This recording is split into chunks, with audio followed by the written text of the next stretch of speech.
History remembers the great emperors, but it ignores the man who actually gave them the world.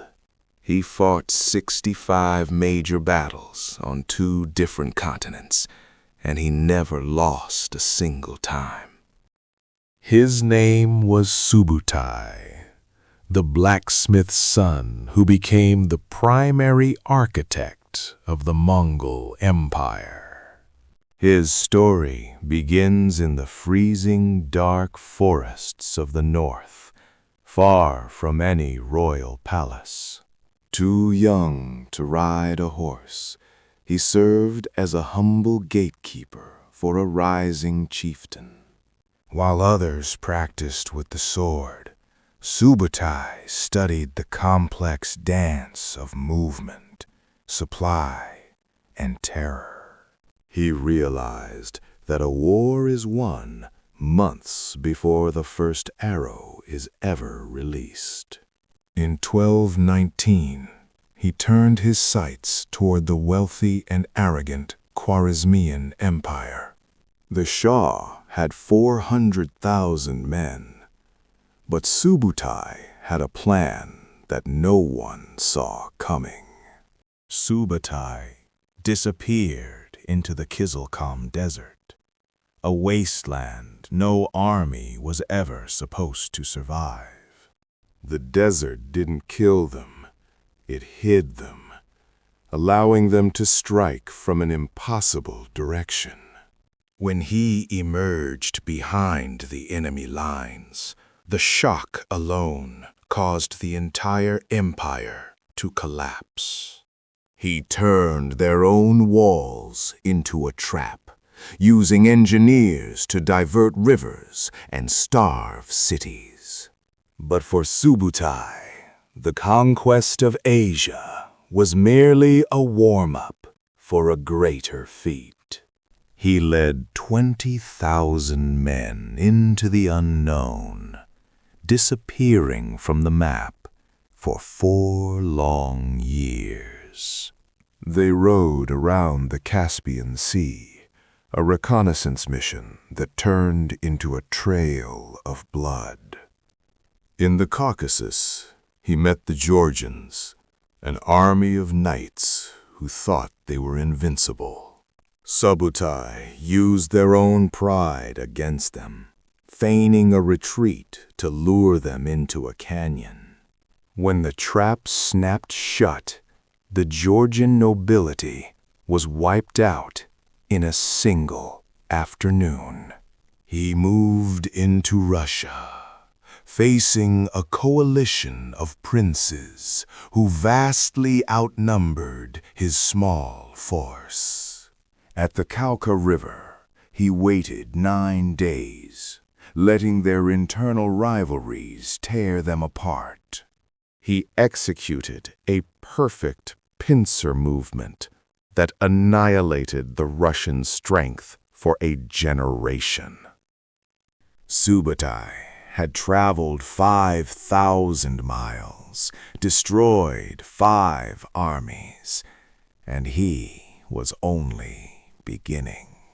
But then the news arrived. The great Khan, Genghis, had passed into the spirit world. The expansion halted. The world breathed a sigh of relief, thinking the nightmare was over. They were wrong. Subutai was just waiting for the new Khan to give the word. In 1236, the dogs of war were unleashed again, this time with the full might of the horde. Subutai returned to Europe, not as a raider, but as a conqueror of civilizations. He moved like a winter storm, crossing frozen rivers that others thought were impassable barriers. The Russian cities fell one by one, their wooden walls no match for Mongol fire and steel. By 1241, He stood on the borders of Poland and Hungary, the final gate to Europe. The European kings called a crusade to stop the devil's horsemen once and for all. Subutai split his forces, executing a master plan to hit both kingdoms at the same time. In Poland, the knights were lured into a swamp where their heavy armor became their tomb. While the north burned, Subutai turned his personal attention to the King of Hungary.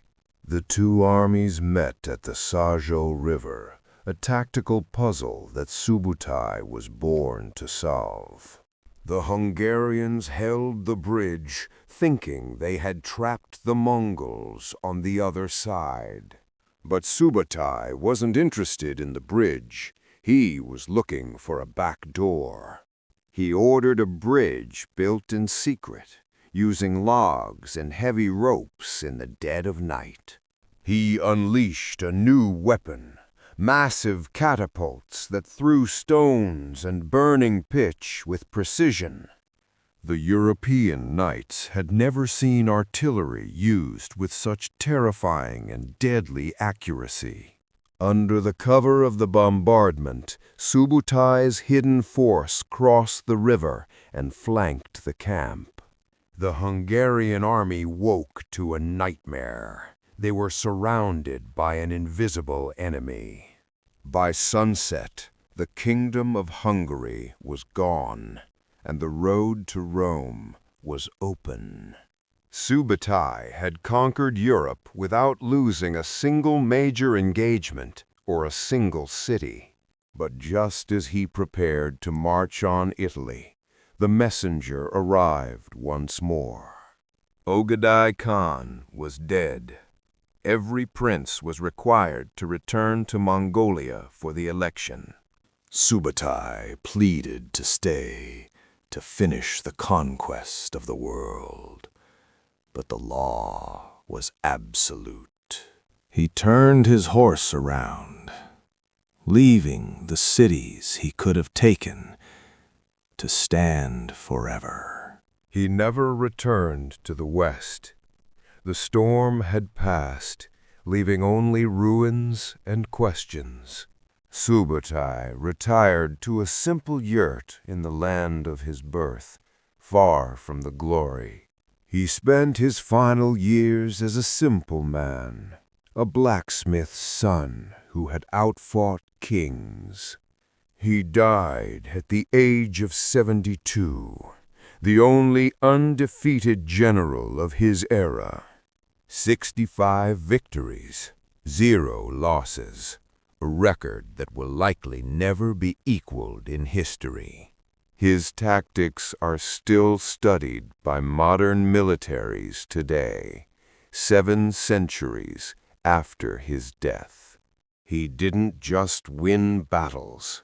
He changed the way humans understand the art of war.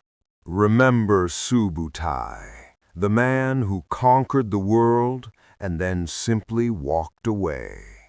His name is written in the wind and carved into the ruins of 32 nations. He was the shadow behind the Khan, the invincible ghost of the Mongol dawn. A man of steel, a man of speed, and the greatest general you've never heard of.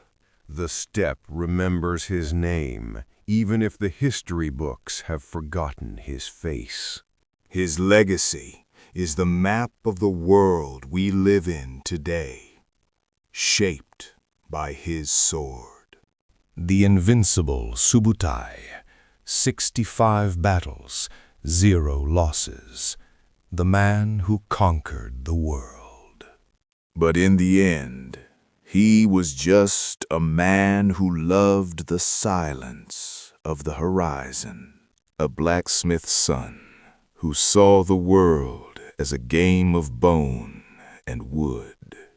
History forgets, but the earth remembers. the Invincible Subutai.